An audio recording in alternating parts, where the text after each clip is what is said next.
ఎన్నికలు సమీపిస్తున్న వేళ ఏపీలో అధికార ప్రతిపక్షాల మధ్య మాటల యుద్ధం ముదురుతోంది. రాజకీయ నేతలు ఒకరిపై ఒకరు విమర్శనాస్త్రాలు సంధించుకుంటున్నారు. రాజమండ్రిలో అయితే ఈ వ్యవహారం పీక్స్ కు చేరింది. మొదట వాలంటీర్ను బెదిరించాడంటూ టీడీపీ నేత ఆదిరెడ్డి అప్పారావు ఓ మహిళా వాలంటీర్తో ఫోన్లో మాట్లాడిన కాల్ రికార్డును సిద్ధం సభలో ప్రజల ముందు ప్లే చేసి ఆదిరెడ్డి అప్పారావుకు చెప్పు చూపిస్తూ వార్నింగ్ ఇచ్చారు వైసీపీ నేత ఎంపీ మార్కాని భరత్.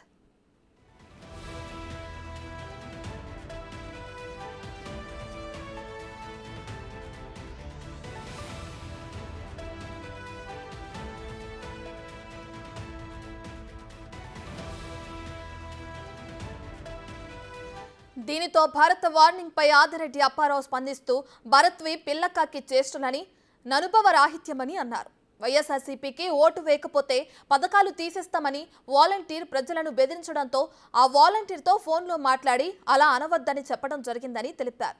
చెప్పులు తీసావంటే మా దగ్గర 40,000 మంది కార్యకర్తలు ఉన్నారు. ఒక్క సైగ చేశారంటే మీ చెప్పులు గిప్పలు ఎగిరిపోతాయని సీరియస్గా కౌంటర్ ఇచ్చారు. మీ తండ్రి వయసు ఉన్న నాపై చెప్పులు చూపిస్తావా అంటూ భరత్ను ఉద్దేశించి ప్రశ్నించారు. చెప్పు చూపించినందుకు దానికి తగిన బుద్ధి త్వరలోనే చెబుతామని తెలిపారు. తింగరి వేషాలు వేస్తే భయపడేవారు ఎవరూ లేరని తెలిపారు. ఆ పిల్లకాకి అతనికేం తెలుసు? నా కొంతమంది 36వ డివిజన్లో మీకు వైఎస్ఆర్ పార్టీకి ఓటు ఇవ్వకపోతే మీ పథకాలు తీసేస్తామని ఒక వాలంటీర్ చెప్తే నాకు చెప్పారు. మరి వినికిడి లోపం ఏమో నాకు అర్థం కావట్లేదు ఈ భరత్ గారికి. నేను చెప్పాను, ఏమ్మా నువ్వు ఇలా అన్నావా అంటే ఇట్ ఈజ్ వెరీ బ్యాడ్, అనకపోతే గుడ్. నువ్వు అన్నాను అని అంటే మా కార్యకర్తలు అంతగా ఊరుకోరు. మీరు అలాంటి పనులు చేయకండి, మీరు అన్బయాస్డ్గా ఉండండి అని. అన్బయాస్డ్ అనే వర్డ్ కూడా వినపడుతుంది అందులో. అన్బయాస్డ్గా ఉండండి, మీరు మాకు అందరూ సమానమే అని చెప్పాను. ఇప్పుడు మీరు కార్యకర్తలు ఊరుకోరు అని అంటే మేము గాజులు తొడిగించుకున్నామంటే రబ్బర్ గాజులా లేకపోతే ప్లాస్టిక్ గాజులా? చెప్పు తీసేవంటే మా దగ్గర 10,000 మంది 40,000 పైబడి కరుడుగట్టిన కార్యకర్తలు ఉన్నారు తెలుగుదేశం పార్టీకి. ఒక్క సిగ్నల్ ఇచ్చామంటే నీ చెప్పులు గిప్పులు ఎగిరిపోతాయి భరత్.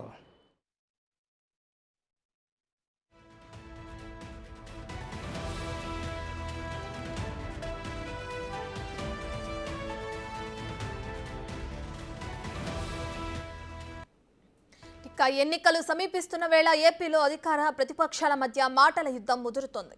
రాజకీయ నేతలు ఒకరిపై ఒకరు విమర్శనాస్త్రాలు సంధించుకుంటున్నారు. రాజమండ్రిలో అయితే ఈ వ్యవహారం పీక్స్ కు చేరింది. మొదట వాలంటీర్ను బెదిరించాడంటూ టీడీపీ నేత ఆదిరెడ్డి అప్పారావును ఓ మహిళా వాలంటీర్తో ఫోన్లో మాట్లాడిన కాల్ రికార్డును సిద్ధం సభలో ప్రజల ముందు ప్లే చేసి ఆదిరెడ్డి అప్పారావుకు చెప్పు చూపిస్తూ వార్నింగ్ ఇచ్చారు వైసీపీ నేత ఎంపీ మార్కాని భరత్.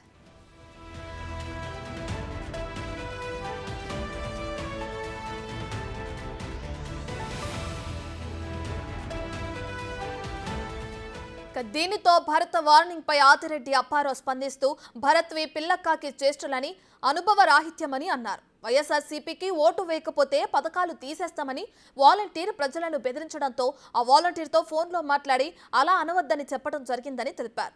చెప్పులు తీసామంటే మా దగ్గర 40,000 మంది కార్యకర్తలు ఉన్నారు. ఒక్క సైగ చేశానంటే మీ చెప్పులు గిప్పలు ఎగిరిపోతాయని సీరియస్గా కౌంటర్ ఇచ్చారు.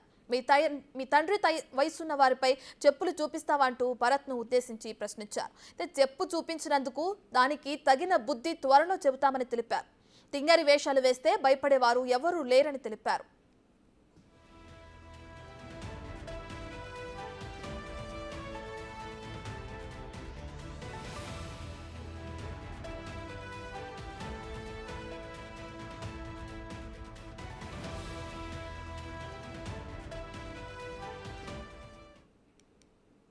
ఇదే అంశానికి సంబంధించి మరింత సమాచారాన్ని మా ప్రతినిధి రాజేష్ అందిస్తారు. సో రాజేష్, అటు చూసుకుంటే అటు మార్కాని భరత్ గాని ఆదిరెడ్డి అప్పారావు గాని ఇద్దరు ఒకరిపైన ఒకరు విమర్శలు చేసుకోవడం చూస్తూనే ఉన్నాం.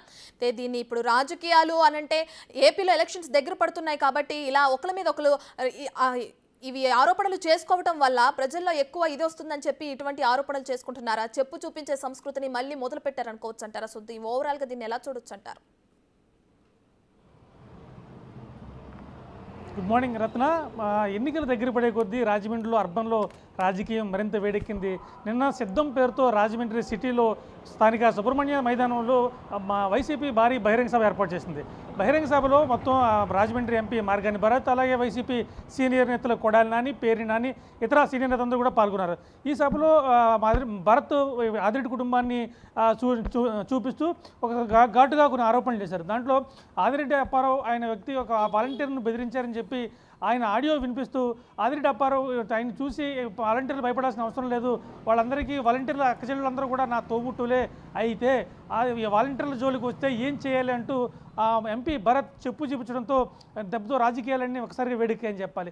అండ్ వెంటనే దాంతోపాటు భరత్ చేసిన కామెంట్లు ఏవైతున్నాయో వీళ్ళందరూ కూడా ఎక్కడి నుంచి వచ్చారు, రాజకీయాలను అడ్డం పెట్టుకుని కోట్లు సంపాదించారు, నేను భర్త కూడా ఉన్నత కుటుంబం నుంచి వచ్చాను, నేనన్నీ కూడా మా తండ్రి మా తాతయ్య ఇక్కడ మున్సిపల్ కమిషనర్ చేశారు, వీళ్ళు అధిక వడ్డీలు గుంజుతూ స్థానికులను భయపెడుతూ రాజకీయాలు నడుపుతున్నారని చెప్పి భరత్ చాలా ఘాటుగా ఆరోపించారు. దాంతోపాటు రాజమండ్రిలో ఏ మూలు చూసినా 100-150 గజాల ఇళ్ల స్థలాలన్నీ కూడా వీళ్ళ పేరునే ఉంటాయి, ఎందుకంటే 1-2 లక్షలు అప్పులు ఇచ్చి ఆ తర్వాత అధిక వడ్డీ వసూలు చేసి ఆ వడ్డీ డబ్బులు ఇవ్వలేకపోతే కనుక ఆ స్థలాలు వీళ్ళ పేరు రాయించుకుంటారు, ఇది వీళ్ళ దౌర్జన్యకాండ ఇలా కొనసాగుతుందని చెప్పి మార్గాని భరత్ ఆరోపణలు చేశారు. దాంతోపాటు ఆ పేరుని నాని అలాగే కొడాలి నాని కూడా ఆదిరెడ్డి అప్పారావు మీద ఆదిరెడ్డి కుటుంబం మీద చాలా ఘాటైన ఆరోపణలు చేశారు. దీనికి వెంటనే స్పందించిన ఆదిరెడ్డి అప్పారావు మా రాజమండ్రి ఎంపీ మార్గాని భరత్ ఒక పిల్ల బచ్చ, అతను నా ముందా కుప్పిగొంతులు వేస్తున్నాడు, నువ్వేంటో నీ స్థాయి ఏంటో మీ నాన్నకు నేను ఎలా సంపాదించాను అనేది మీ నాన్నకు తెలుసు, మొన్న కూడా మీ నాన్న నాతో ఫోన్లో మాట్లాడాడు, నా కొడుకుని నీ కొడుకులా కాపాడుకో అని చెప్పి నన్ను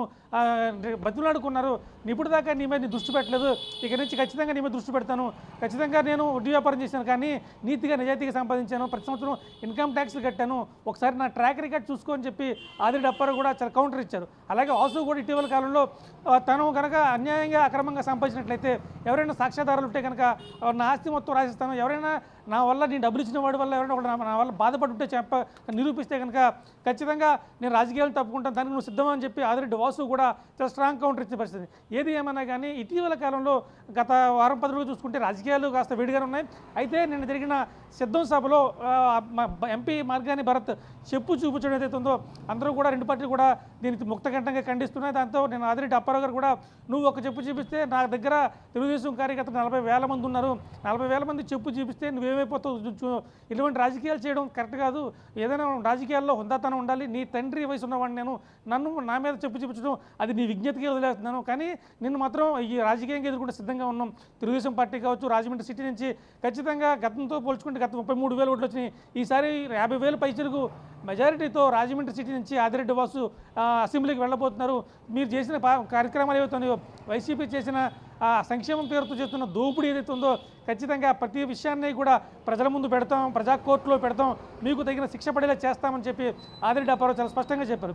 రాజమండ్రిలో ఒక ఈట్ స్ట్రీట్ అని పెట్టి ఒక కంపాల్ చెరువు చూపించి 2-3 వీధులు చూపించి అభివృద్ధి అంటే ప్రజలను నమ్మడానికి సిద్ధంగా లేరు, రాజమండ్రిలో చేసిన అభివృద్ధి కార్యక్రమాలు ఏవైతే ఉన్నాయో అవి బయటపెట్టు, అప్పుడు మాత్రమే ప్రజలు నీకు ఓటేస్తారని చెప్పారు. ప్రస్తుతం ఈట్ స్ట్రీట్ కావచ్చు, లేకపోతే కంపాల్ చెరువు సుందరీకరణ కావచ్చు, ఇతర రోడ్ల సుందరీకరణ కావచ్చు, ఇవన్నీ కూడా రాజమండ్రి ప్రజలు నీకు ఓటేయరు, ఖచ్చితంగా ఏంటంటే అభివృద్ధి కార్యక్రమాలు ఎత్తున ఉంటాయి వాటికి మాత్రం చూసి మాత్రమే ఓట్లు వేస్తారు. గతంలో నేను 16 సంవత్సరాలు అధికారంలో ఉన్నమాట వాస్తవమే. దీని మీద కూడా భరత్ నిన్న ఒక కామెంట్ చేశారు సభలో కూడా, ఒక మేయర్గా కావచ్చు, ఒక ఎమ్మెల్సీగా కావచ్చు, ఒక ఎమ్మెల్యేగా కావచ్చు, ఆదిరెడ్డి కుటుంబం మొత్తం రాజమండ్రి సిటీ నుంచి 16 ఏళ్ల పాటు అధికారంలో ఉండి అక్కడ యాజమాన్యం చేసింది.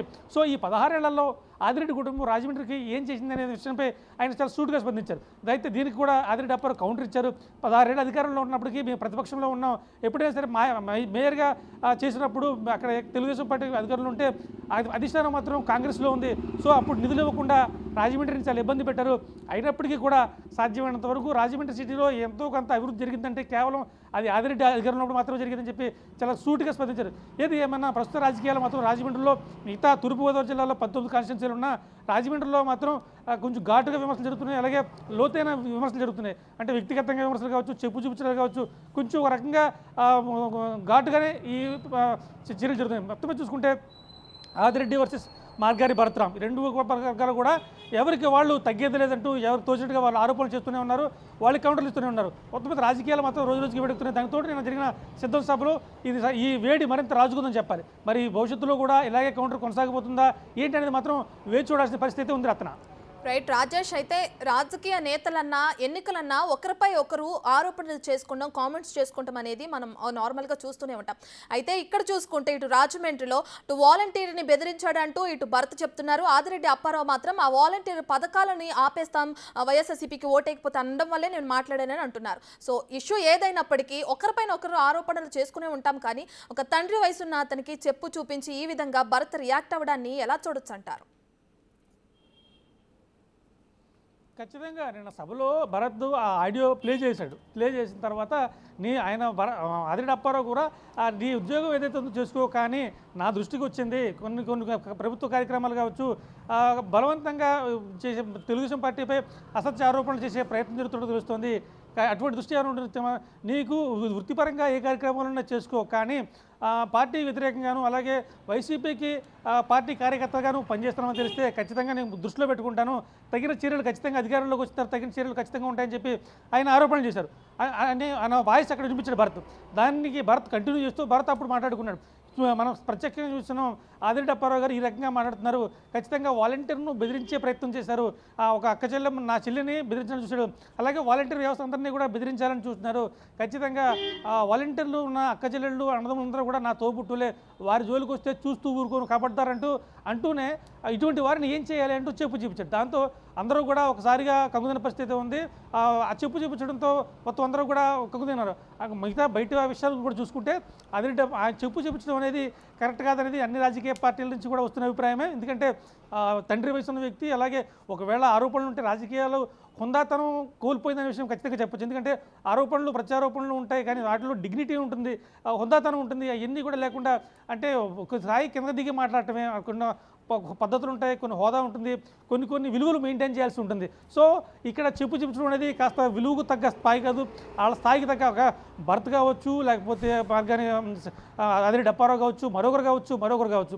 రాజకీయపరమైన వాతావరణం, హుందాపరమైన ఆరోపణలు ప్రత్యారోపణలు ఉండాలి, కానీ ఇలాగ చెప్పులు చూపించుకోవడం దానికి మళ్ళీ ఒకవేళ ఆదిరెడ్డి అప్పారావు కుటుంబం కాకపోయినా ఒకవేళ టీడీపీ కార్యకర్తలు కావచ్చు, ఇతర ఆదిరెడ్డి అభిమానులు కావచ్చు, వాళ్ళు కూడా సీరియస్గా స్పందిస్తే మొత్తం మీద ఈ పొలిటికల్ మొత్తం వాతావరణం మొత్తం కూడా కలుషితమయ్యే అవకాశం ఉంది. కాబట్టి భవిష్యత్తులో ఇటువంటి సంఘటనలు పునరావృతం కాకుండా రాజకీయాల్లో హుందా వాతావరణం నెలకొనాలి, హుందా ఆరోపణలు ఉండాలి.